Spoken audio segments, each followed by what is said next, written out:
All right, now we are. She's StreamYard. Get your act together. All right, hey, it's Friday.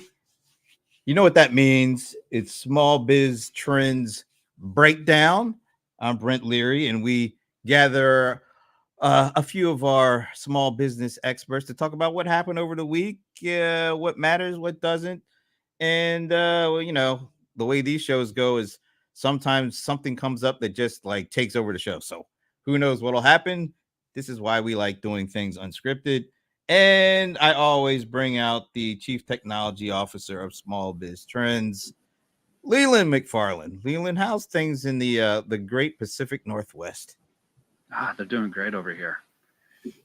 Nice, sunny, just cool days. It's relaxing.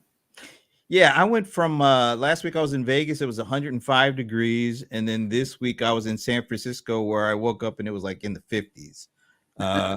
So I prefer, I know it's kind of going from one extreme to another, but I kind of like that because you know what? It's fall weather and I get to break out all my Rams fall gear. So I got my Rams vest on to start this season out. So I'm happy about that.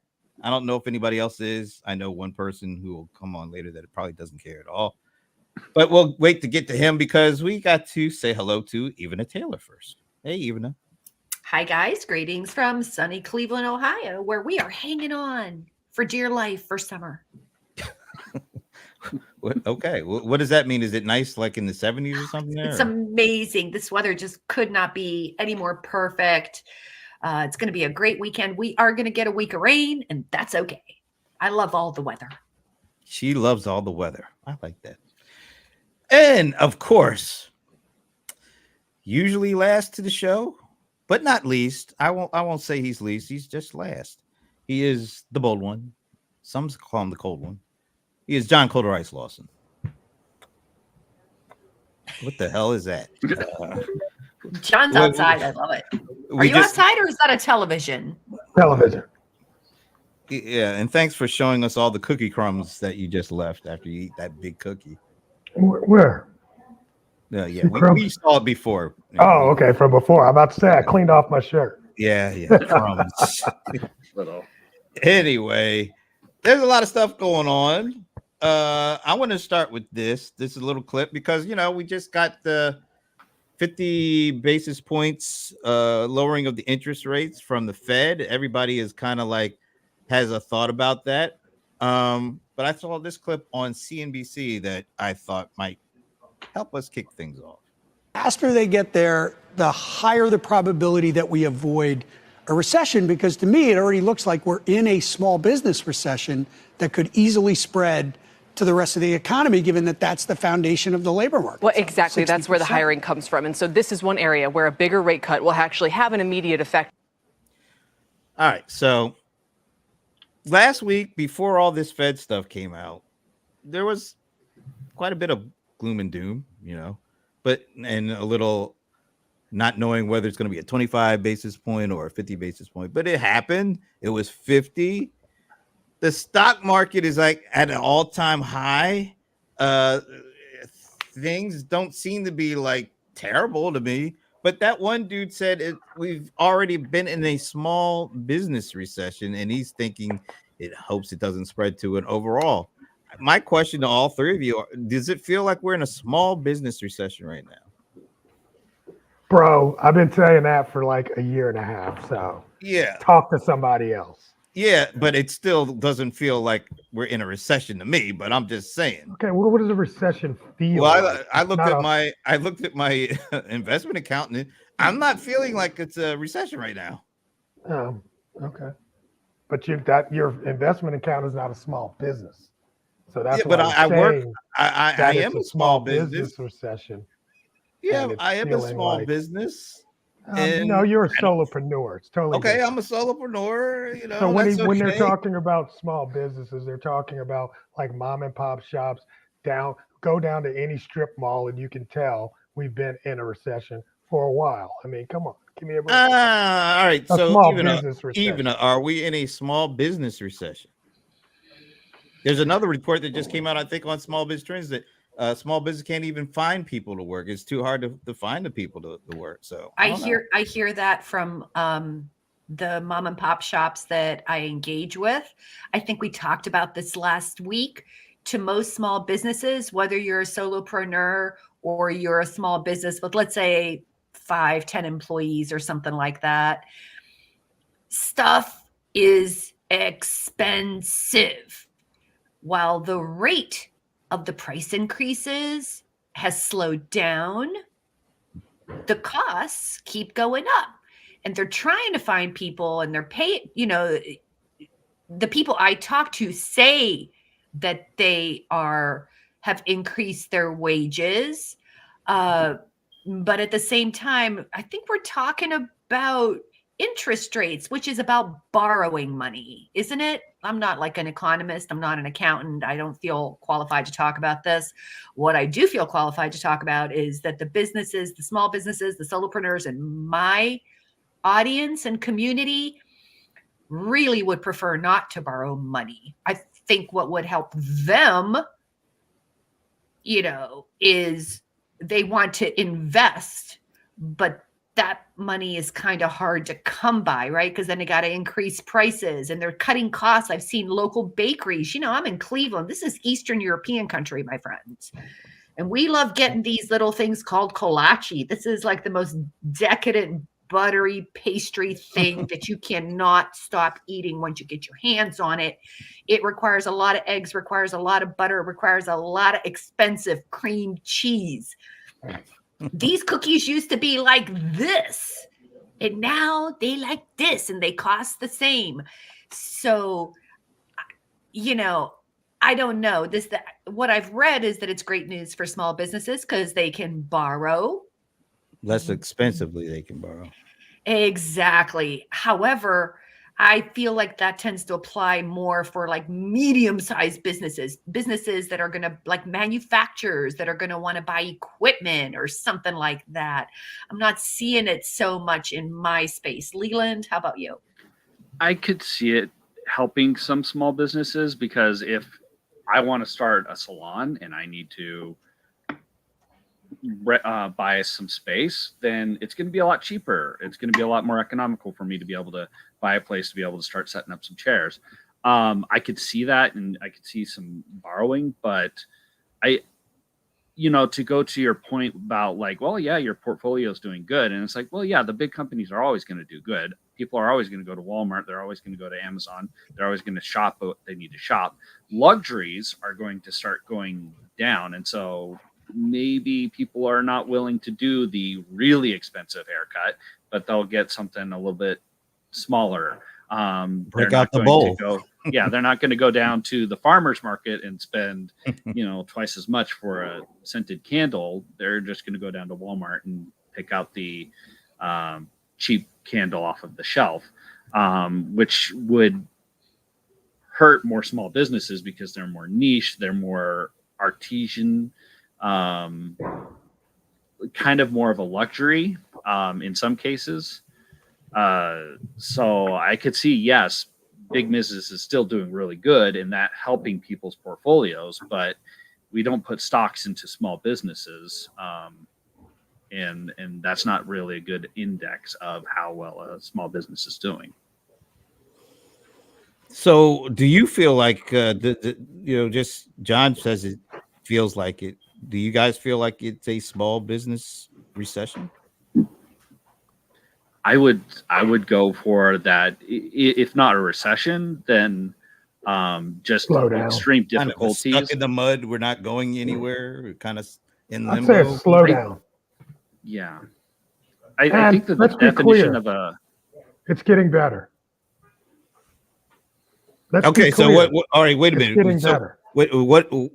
How do you determine whether it's getting better or not? How do you see it getting better? No, I'm saying the fact of the matter is that the interest rates going down is an indicator that it's getting better. I get it. If you put a 12-inch knife in somebody's back and pull it out 3 inches, it's not like, oh, bro, that feels so much better. So that's where we are. I don't know. Have you ever tried that? Or come close enough. all right. So teasing. So I'm saying though that I think it's funny that people are saying these things now because it's going down. When it was going up, they didn't say anything about it. We wouldn't even Well, say the words. So let me ask suddenly you guys now we're this. saying it. Let me ask you guys this. Uh, in the heat of the pandemic, where everybody was buying everything, Amazon, and people were stuck and they had to pay with the supply chain and price increases because it was hard to get stuff. And small businesses doing good at that point. So they didn't benefit from kind of what was going on, that like businesses like Amazon and Zoom and others benefited tremendously during that time. So they didn't benefit then, and you're not seeing them benefit now. So what's the difference from a small business perspective between then and now? Well, then the small businesses were in effect shut down. I mean, restaurants couldn't open up. People couldn't go into stores during the pandemic. And so, yeah, people had to shop off of Amazon. They had to use Walmart's, the Walmart rapidly came out with, oh, we'll shop for you, and then we'll bring it out to your car. And so a lot of those were utilized.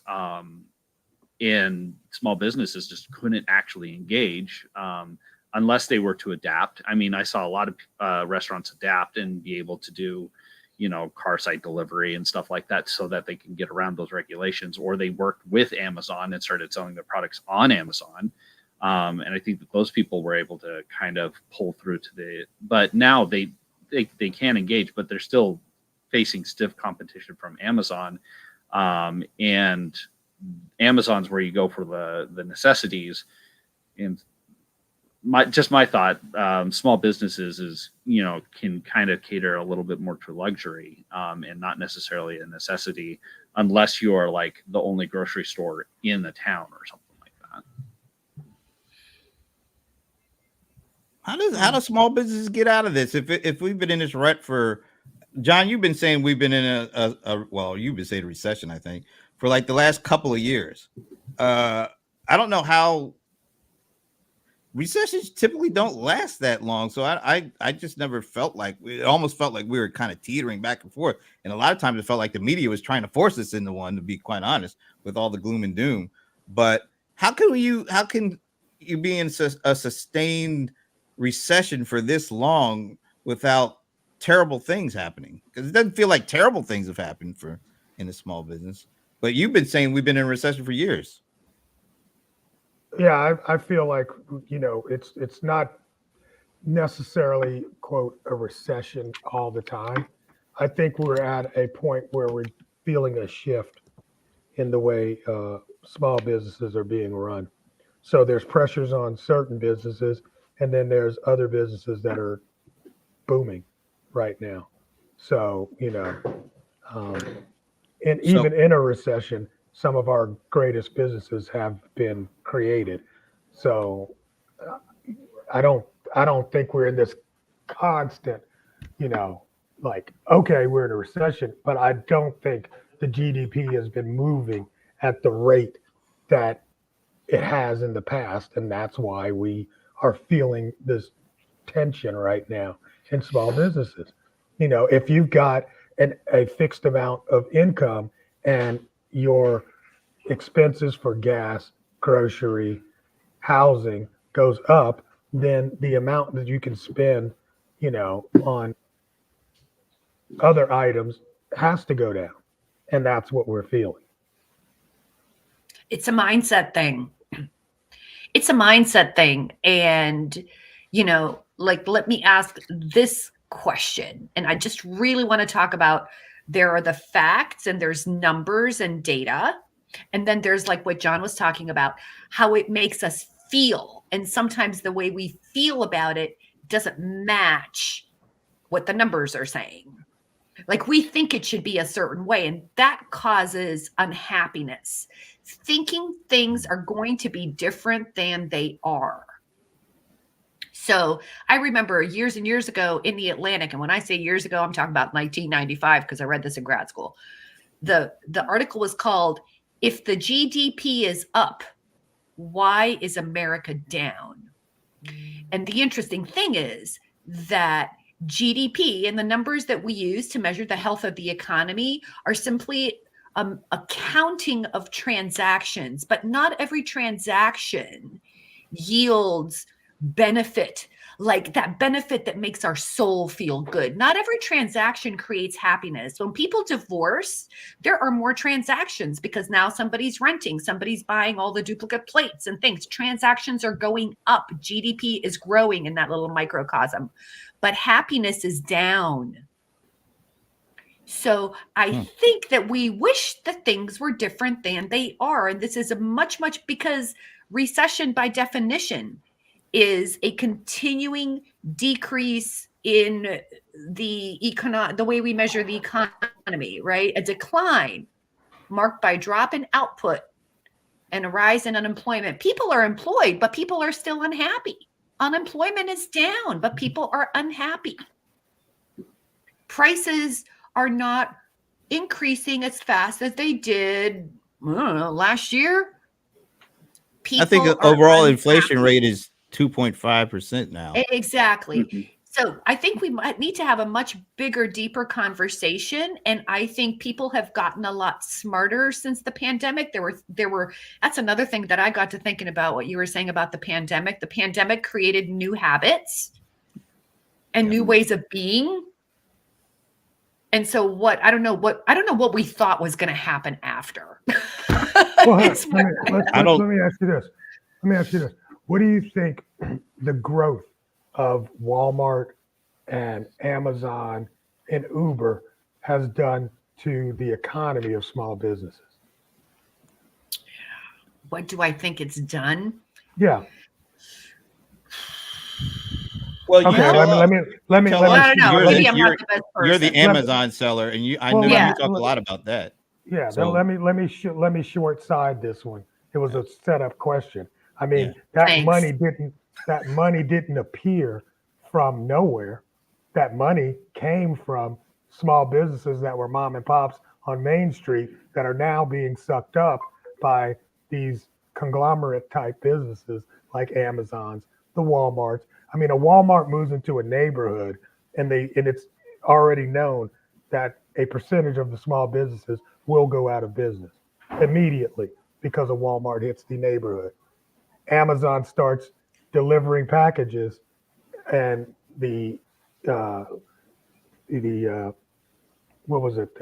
Not the recession, but the COVID hits, and where did that money that Amazon grew during COVID come from? It came from the small businesses and the shopping that people used to do locally that they couldn't do any longer, and it didn't return. That's why we're in. That's the habit, right? That's the habit. People that weren't shopping online suddenly got to be shopping online. Amazon, God love them. But didn't the pandemic just accelerate the inevitable? Because that was already taking place. I mean, we saw how things that people used to go to the store to buy, people weren't going to the store to buy. That just accelerated it. Now, John, maybe you could talk a little bit about the actual the small business sellers online and how they are being impacted, because to me, that's the kind of the big story. Isn't there like some kind of like a revolt around how Amazon has so much control? And we talked about this when we were watching Amazon, that how many levers Amazon can pull because they control so much. And part of those levers that get pulled impact the sellers that are selling online. Talk a little bit about where they're at right now. Well, absolutely. I mean, as Amazon has to continue to show growth, part of that growth is by sucking some of the, profits out of the sellers on the platform. So before you'd get shown your product just based, let's say, on SEO, now you've got to do advertising to get to the top. So all of a sudden, the first 5 things that you see on Amazon are there because somebody paid for them to be there. Well, who paid? The sellers paid. So that's more money out of their pocket that they've got to put into advertising. And of course, that impacts their profits. If And it that money impacts their basically profits, comes back to Amazon, right? So and they're Amazon gets advertising the on money. on Amazon's platform, which means the money that they make gets funneled back into Amazon And of because they course, got it to have. raises prices. It I, raises the price. but let's not Mhm. even let's extend it even further because I think it's not the exact same, but there's an equivalent that's going on platforms like YouTube. You remember all these influencers were crying about quitting because it was they weren't making a lot of money, even though their subscriber bases were growing, but they weren't making all that money they thought they were going to be making because it cost them, money to build the content and get the tags and all that stuff. And all of a sudden, when they start doing that, then the algorithm gets changed and all the stuff that they didn't work. So they had to they're in this constant process of having to rejigger to try to make the money they thought they were going to make, and they never made it. And it feels like it's the big platforms, Amazon's, Google with YouTube. I'm sure stuff is happening on Facebook. It's the platforms have all the power, whether you're an online seller at Amazon or you're a content creator or YouTube, you're fighting. But is that due to the state of the economy, or is that due to the power play that these platforms are making? All the things. Little A, little B. A little bit, yeah, exactly. Yeah, it's a lot. There's a lot going on, and there's always a lot going on, in the small business world. But there's a lot of pressures and that's what I'm saying when I said it getting better. I mean, okay, hey, if the interest rate goes down, then my cost for borrowing will ultimately go down a little bit. And a lot of the inventory that I have to stock, I pay for with credit. So that will go down a little bit. So, I mean, every little bit is starting to help. And the fact that it's trending this way instead of that way, I think will permeate through the small businesses and we'll start seeing a little bit more relief. Do you Hopefully. guys do you guys do business loans a lot? I mean, do you seek loans to keep things moving? I try not to. I try not to as much as possible. Yeah, me too. I don't think I've ever had a business loan. They're- But once again, They're called American Express. all right, so that's like month to month, but That's different. yeah, that's month to month. But it's real. It's real. A lot of people can't get those big Yeah. loans. Oh, And they that's put true. that on these shorter cards, shorter loan Yeah. periods, and Yeah. And they that pay just as 0.5%. much over a shorter amount of time, basically. They do. But that 0.5% will trickle down to that, and hopefully that'll help. All right, so let's segue because I got to ask this question, and I love that we just talked about this because one of the things that people are hoping, I think, will help them get past some of these things or solve some of these is the dream of AI, the AI dream. If you're able to use AI, it's like the tonic or the elixir back in the 1800s. You got tonsillitis, drink some AI. If you got a broken ankle, throw some AI bomb on your ankle. It'll fix everything. So I had a chance to over the last 2 weeks went to 2 different events, got a chance to teach to 2 different small businesses. One is they make, I don't know if you ever heard of these Johnny Pops, because they're a small business out of Minnesota. They make these ice cream pops. They call them Johnny Pops. They've been around for 13 years. They started in college, in their dorm room, and now they've been around for about 13, 14 years. They're in 25,000 retail outlets across the country. They're in a couple of different countries. Slightly less than 200 employees. I talked to them last week, and then this week I talked to what is it called? Farmer apothecary or something like that. So it's a very small farmer out of San Francisco area, and it's very small independent farmer. So I asked them both about AI. I want to play each of their answers. So I'm going to go with the Johnny Pops first, and then we'll go with the apothecary farmer, which I just love saying that apothecary farmer. Interesting. All right, so Johnny Pops first.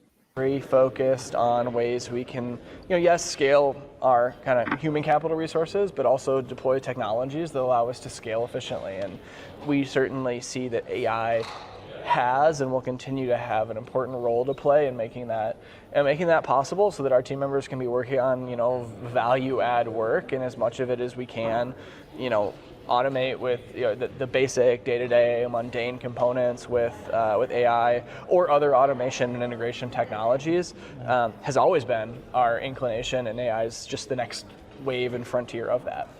So they manufacture those pops in Minnesota. All right, here's the farmer on AI. AI, what does it mean to you, and what do you think it'll mean to your business? Oh man, I'm like the worst person to ask that to. You're asking a farmer. I know.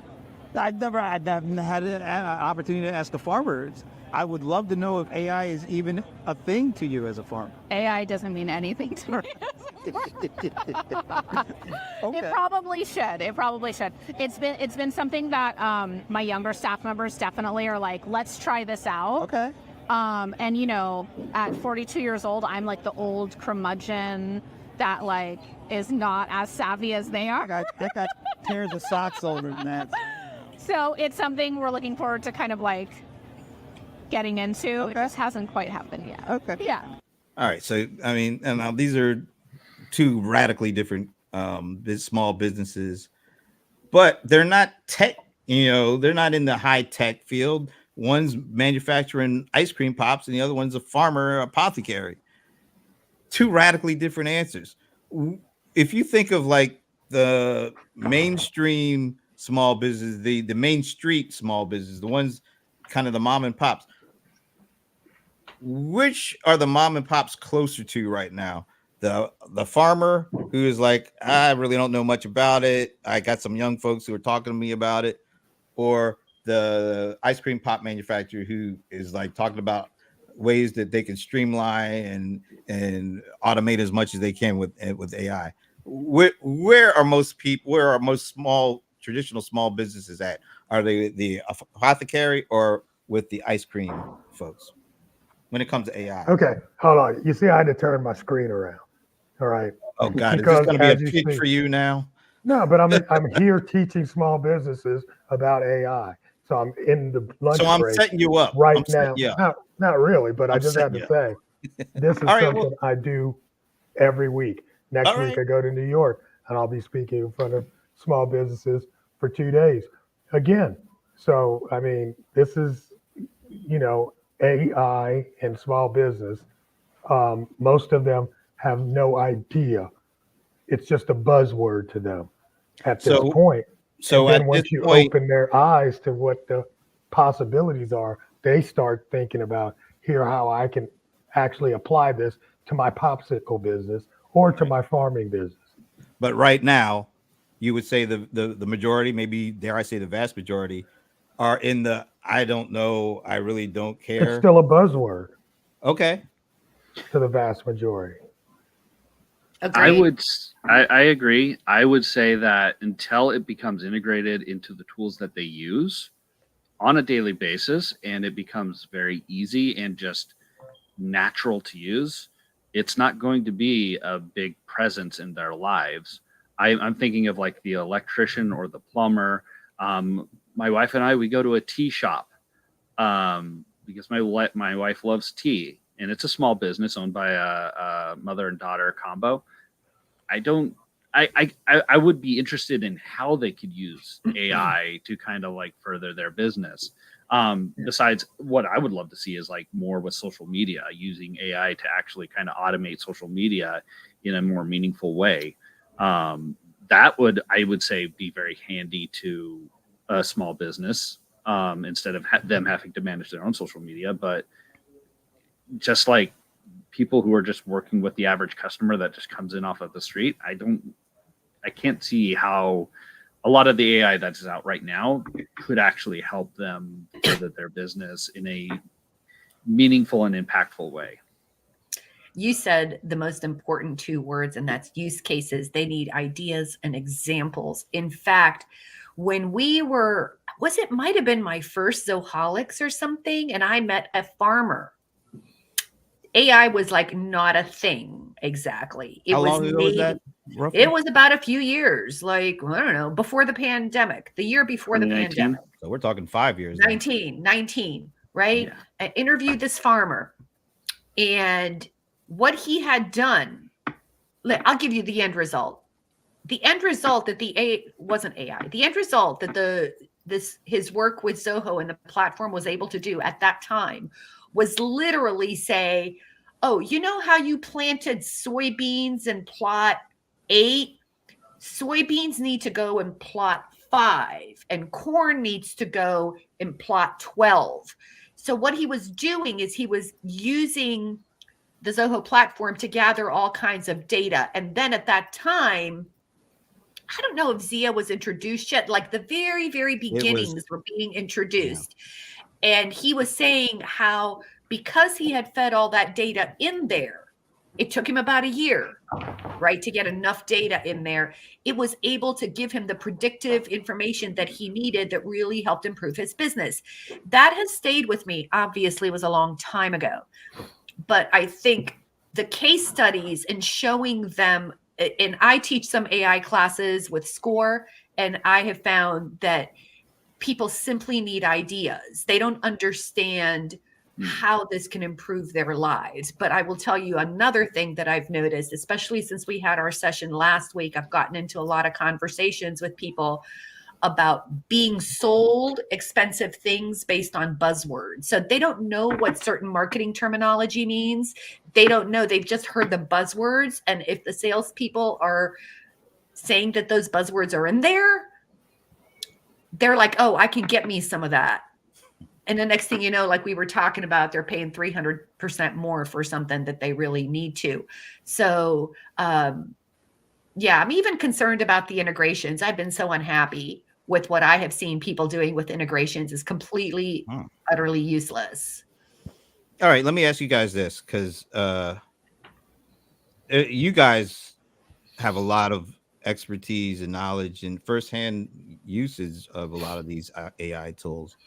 But there's only so much individuals can do. There's even so much organizations like SCORE can do.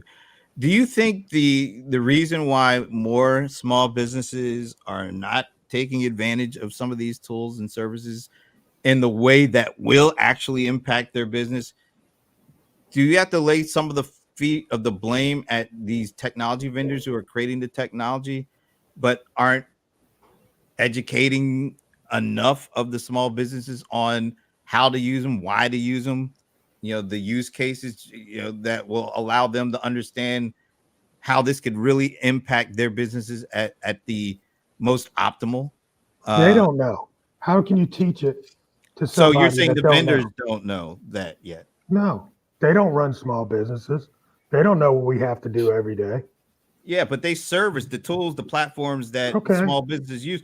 They create. So that's why I was asking the question, what percentage of the, and I'm using blame, I don't know if that's the right word or not, but what percentage of the blame goes to vendors for small businesses not understanding what AI is or how it could impact their business or the ways that it could really impact them the most, or they get the most ROI, immediate ROI? How much of the kind of the unknown is due to vendors not stepping in? Hey, they'll sell you the platform, but they won't really tell you what it's really for and how to best use it and the best ways I'm saying they don't know. And I'm saying the small businesses don't know. The vendors don't know, and the small business owners don't know. Look at our conversation last week when we were talking about, was that last week that we did Zoho Analytics? I think so. Before, yeah. Or the week before. So basically, let's just talk about Zoho Analytics for just a brief moment. right? In order to get the most use out of this super powerful platform, you need to be tracking data, different kinds of data. This data lives in different platforms. Oh, and oh, by the way, you need to know what you want to see at the end. That presumes and assumes that you know what data you need. Like you even know what decision you need to make, because most small businesses I know don't even know how to make decisions or what decisions they need to make. Otherwise, they would do the research and they would find these things, blah, blah, blah. Nobody knows. And this is like when the web first happened. Remember, they were like static websites, and then there were websites with lots of movement, and like it really, then we took all the different ways that you can monetize your business from a website. And that's kind of where we are with AI. I don't think anybody knows. So let me then rephrase the question. What percentage of blame goes to the individual small business, the technology vendors who are creating the platforms? I don't know, the score kind of organizations that are out, because there's a definite disconnect going on here somewhere. No, there's not. No, I disagree. Oh my God, there's no disconnect at all. No disconnect at all. Well, you're not going to like what I'm going to say. I typically don't, so go ahead and say it. Okay, I mean, even you talking right now, you don't know what you're talking about. Okay, I usually don't like what you say, and you just okay. Point, so yeah, exactly. But I'm just saying. I mean, I don't know what I'm talking about because I asked the question about where does the blame go? No, because there's let's face it, the situation right now is not working. No, I'm just talking about this is an emerging technology. Right. It's only been around for 2 years. It's very, very advanced technology. Generative AI. And for us to assume that all of a sudden we've got these drones out here of people that are actually educated enough on what's actually happening and how it can actually be applied to all of these different small businesses and what we do in these different small businesses. It's just, that's not realistic. We can't point finger blame somewhere because there's not some sort of that's why I didn't metric like that we need use to the have. Term. I was using the term blame because I couldn't think of a better term, but there are certain things that responsibilities, maybe, I don't know, you know, that have to be laid because there's still a disconnect. You got some super smart people that are so far ahead of the curve that you can't include them in the normal kind of equation. They're like the guy that created the engineer that created all the fake music and fake music listeners to the tune of scamming $10 million from all the different servers. I mean, you got to take that guy out of the equation. He's not normal. Do you really? Yeah, he's not normal. Are you kidding me? I think he's pretty normal. No, he's not normal. Well, I'm saying in terms of his understanding of what. No, he's way ahead of the pack. Come on, if everybody would be doing it if he could do it, then right? If it was that easy. It is that easy. That's the thing. It is that easy. Why? Okay, then I'm going to have to flip the script. Why then are all the folks that we've just spent the last 30 minutes talking about so disconnected and so not getting it and so not using it like this person who, well, by the way, he's going to jail apparently, but he is using it to a way that most people, even Spotify, Amazon Music, all these other services were like fooled for years. So I can't think that you can say this guy is representative of the masses. I'm just saying it's a tool. He figured out how to use it in a unique way. I think that when it comes to small business owners, it's a time commitment. It's like when even I was talking about that farmer, it took him a year to gather the data. He knew the questions and stuff like that needed to be put into analytics to be able to get the results that he needed. And it's a big time commitment at this moment to be able to learn and be able to utilize it. And there's that risk of, well, what if I put in all this time, all this effort, I spend a lot of money on it or a little bit of money, and nothing comes of it. And I just wasted 100 hours, 200 hours that I could have put towards my business and growing it in another way. And then there's also routine too. I've always done it this way. Why do I need a new way to do it? I've always handwritten all my invoices and mailed it. Why do I need to have an invoice software? You know, I don't know, guys. We are all old enough. We have lived through this, saw the movie, wrote the movie, bought the t-shirt. This is like the third time we are going through this. I remember people saying, I don't know, this internet thing, this is stupid. And then in 2000, when everything broke, while I was sitting there going, how do you raise $1 billion without like charging for something? Like, how do you give something away for free? And like, how does that work? But needless to say, you can't function without a computer. You can't function without the internet. You can't have a business by and likely without some type of online presence. And today and tomorrow, you can't afford, like I learned how to use a spreadsheet like when I was in college. Oh my God, I'm so glad I did. Because if I had to learn to use a spreadsheet at 40, I never would have got it. This is a new technology we have to learn how to use and try. And I can even feel myself slipping. I was all over the original Chat GPT. Now there's a new version that requires like slightly different prompts. You got to learn how to prompt again.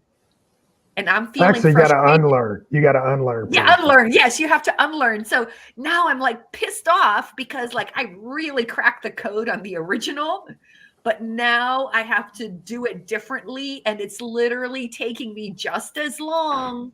And I'm feeling that desire to master it slip. And I'm just telling you what's in my head, even though I will persevere. So I can just imagine how small business owners are feeling if your website is crappy, you haven't really gotten on social media, and now you're layering on AI. They never learned the web, they never learned social media, and now they're supposed to learn this AI thing. Are you kidding me? I think there's a lot of obstacles and a lot of barrier to entry. It's going to be challenging. I'm back to what Leland said. It's going to have to be done for you somehow. So like what we're going to be? Oh, go ahead, Leland. Well, I was going to say, like with QuickBooks, and I talked with a guy at Zoho, and they integrate AI into like receipt reading. It's a smaller AI. It's a type of AI though, because it's got to learn to read receipts and stuff like that. Where's going to be the name? Where's going to be the amounts? It's AI that's used in it. It's something that the common person doesn't know that it's AI, but when I pull out my phone and I get a receipt and I click it, AI reads the receipt and it puts it into my QuickBooks. Zoho Billing does it too.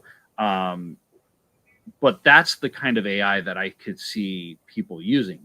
AI that they don't know is AI, and it just works. It's integrated, and I don't have to learn anything. All I have to do is point and click. So, a year from now, because things have changed a lot over this last year.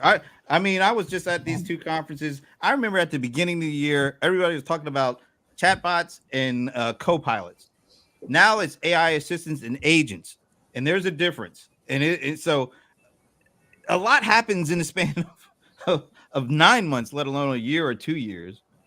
And if these folks are already behind the 8 ball, now a year from now, how are they going to even be on the pool table? No, it's not that kind of ball game. What kind of ball game is it?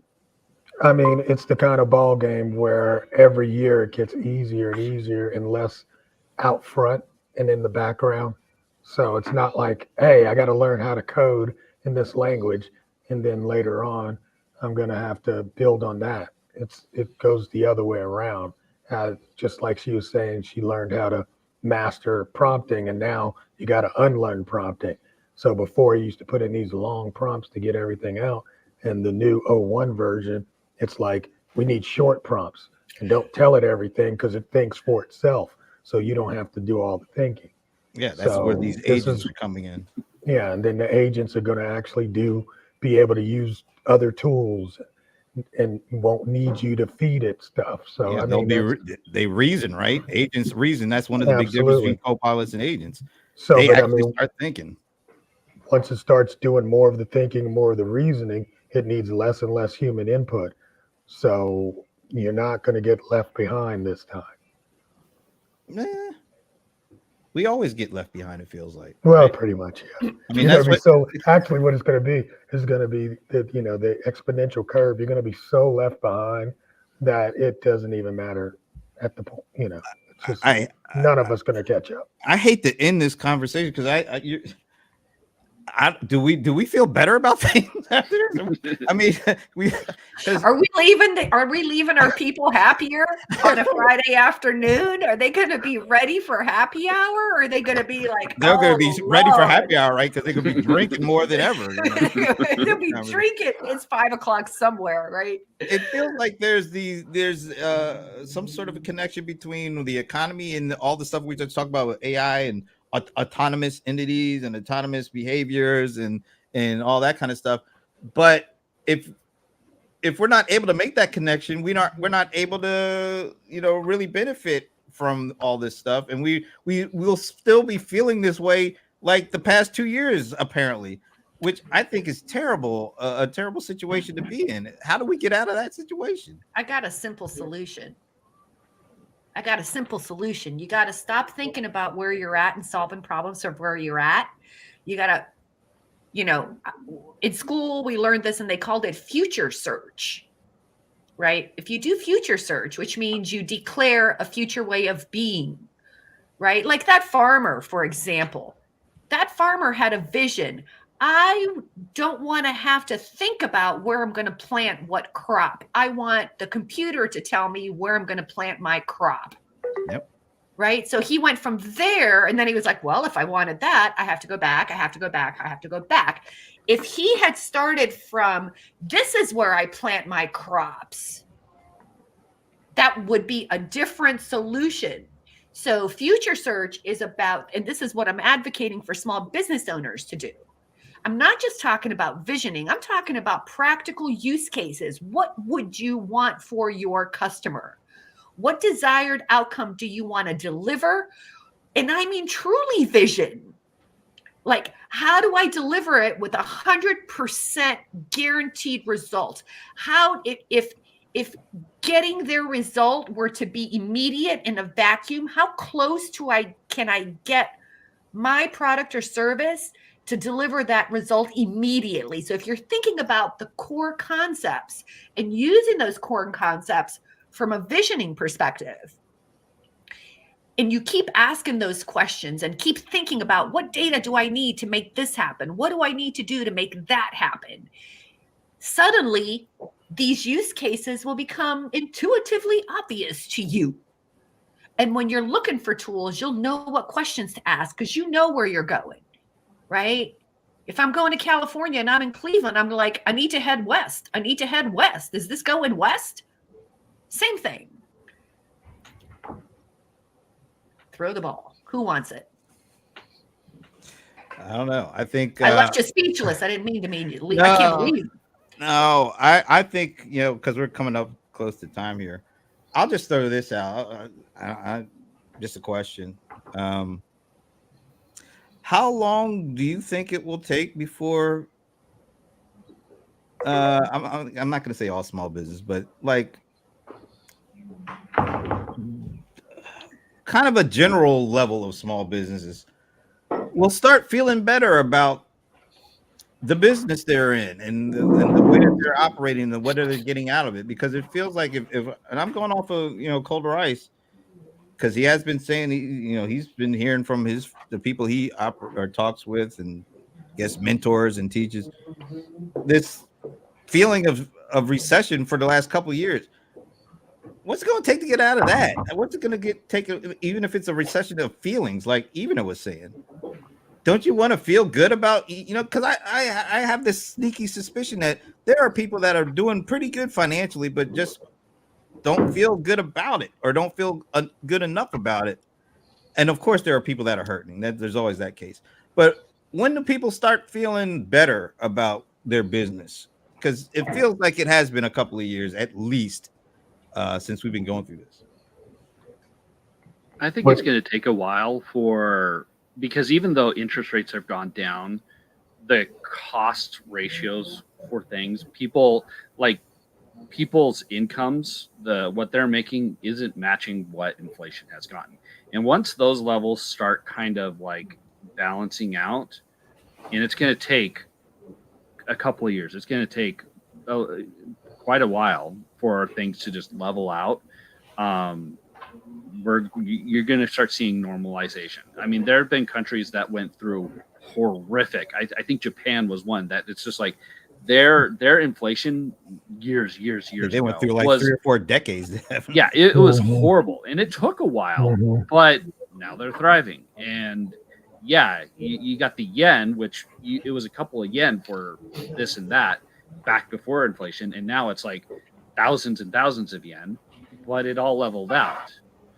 It will take time, and hopefully inflation doesn't kick back up again to just exasperate it, but it'll eventually happen. But unfortunately, it's a time thing, I think. Even up? John? Oh, me? Oh, okay. Yeah, mine's so short. Go ahead, John. November 6th. Oh God. Yeah, you can't keep. You think that cures? It's not that, but I mean, we've been pumping in a lot of negativity, and there will be some. We're exhausted, and hopefully, the day after, the negative will stop, and we'll move to something better. Oh, leave it open. Okay, even a. Well, I think it's going to take a lot longer, and I think I tend to go with Leland on this one, and that is people have to have that feeling, like the percentages, right, of our costs, money out versus money coming in. You have to know that, like, I can buy a house, I can go on vacation, I can feed my family, like a couple, how they say it's not about the money until your basics are covered. And right now, I don't think small business owners' basics are covered. I don't think their families feel secure. And I don't think that's going to happen until honestly, I don't know if it matters what administration is in play, because there are so many infrastructural things that need to change in order for people to have that feeling again. Because when people talk about when did we feel good, or at least when did some people feel good, that was when one person could work, you could own a home, you could start a business, you could send your kids to school, you had childcare you could afford. There was like some in our minds fantasy life about when things were good and comfortable and you could afford to take that risk. And That's I don't just know. that's just called rose-colored glasses. Everything looks great in the rear view mirror. In the rear view mirror, and for some people, we was struggling on something. There's always struggle. We need to have that feel, but we need to have that, whatever that fantasy is, we have to have some. I think that's missing today, because how do you explain the economic numbers looking good or great or the best that they've ever been, or like whatever words people want to use to describe it, and yet people going around saying the economy sucks and I feel negative and I feel terrible. This is kind of what, like John was saying, what all of us have been saying. Somehow we need to get to some kind of parity between reality and what's possible with this reality that we can improve upon. Yeah. So let me just ask you guys personally, John, how do you feel personally about where you are with you and your business? I think the future looks bright. I'm really excited. Honestly, I'm excited, but I always keep a positive attitude. Unfortunately, my lunch break is over. Okay. Well, see you later. See you at 5. Have a good speech. Yeah. Say some words. Whatever. Evano, how do you feel about where you and your business are right now? I'm feeling really good. I'm loving where the AI is going. It's really helped me out. Needs a lot of guidance, but I'm pretty excited because I get to talk to other small businesses and help them out too, and take them along for the ride, which is great. Leland? Yeah. I still think within my industry, it's the ads, and the ads from what I've seen have still not recovered. And to me, I look at that and I go, if businesses, and it's typically big businesses, aren't spending money on ads, that still gives me a little bit of a hesitation, as the economy as a whole. It means that big businesses who have access to billions of dollars in market analysis are going, yeah, let's hold back a little bit. They're not sure, so I'm still a little hesitant. You know what? I can agree with that to a certain extent too, because I talk to a lot of tech vendors, and you're seeing layoffs, and you're seeing budgets tightened, and that does have a ripple effect. So I think Intel just announced 15,000. Jesus, 15,000. Wow. Yeah, that's pretty significant. And I just saw a video about UPS implementing AI. And they're talking about, it's just a matter of time before they're replacing the people that are, like, let's say, for example, putting packages into the vans, like inside of like certain workflows that they're working on optimizing. Management super excited. Employees not so excited. Yep. Yeah, I think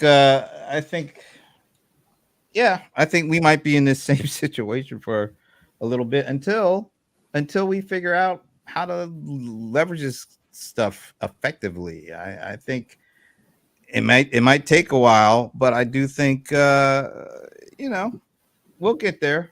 I'm actually a little bit more optimistic even with some of the stuff that's going on now. Because I think we've been in this malaise for kind of a long time, and you got to break out of it at some point, right? I mean, you got to break out of it at some point. So starts here first. So, entrepreneurs are an optimistic bunch. We always have that to look forward to. By the way, Pei King said, "Well said, Evana." Thank you, Pei King. I like that name, Pei King. I do too. All right. So, man, once again, we have this list of things we kind of thought just we keep talked it about. going. Keep the list and bring it back up. I mean, a lot of these things are newsworthy for a while. Yeah. But one real quick, Leland, maybe you could talk a little bit about, because it kind of ties into our Canva theme. You wrote about, well, it was in Small Business Trends this week, about what Adobe is doing with Adobe Express that may be welcoming Canva people onto their platform. Yeah, and they have a special going on right now. So they added in a whole bunch of tools, and Adobe Teams is sitting at right now, I think $50 per user for Teams, and instead of the $100 per user, and that's a yearly rate, which is pretty competitive for against Canva. And you get a lot of the Adobe tools that come along with it. I think Firefly was one of them, but some basic editing of images and make flyers, that kind of stuff. So they saw what Canva did and went, wow, yeah, let's try this. Yeah, well, I'm glad that they did, because I'm still mad at Canva and I'm not even a user of it. Yeah, just a mere burning hatred. I know. I'm not, and it's not going to make me want to use it again, going in the future. So anyway, all right. Well, that's a positive note we can end on. That's a good thing. So week 6. Here's a positive note, Brent. Oh, another positive. Okay. Here's another positive note. It is September. Kids are going back to school. And this time of year, everyone has that, that clean slate feeling that you have when a new year starts. This is actually clean slate feeling season. Is that a thing? It is a thing. I didn't know It is a thing. So back to school is one of those, right? Leland, you still have kids in school that are type of school kids, right? So it's like it's a blank slate opportunity to start fresh. Usually they come home with all sorts of colds and flus because it's back to school time. But I know it's back to school and they share everything. Okay, that's the positive note we're ending on there. All righty then. Well, we hope that you enjoyed this show. I always enjoy the conversation. It's always great getting a chance to talk about important stuff with important folks and important friends. And I consider all of you guys, even the cold one, the bold one, friend and all that. So we hope that you enjoyed it. And if you have any suggestions or recommendations, leave them in the comments here. We're very hoping that we get some from you. PayPal, PayKings. If you have something, please leave it there. If there's a topic you want us to talk about for next week, let us know that too. We may be able to fit that in. But in the meantime, goodbye to Ivana, goodbye to Leland. We will see you next Friday. I think I'll be home. I hope I'll be home. There's no place like home. We'll see who you'll see next Friday. Yeah, who knows? It might be 4 other people. I don't know. We'll see. But come back and check us out. Thanks.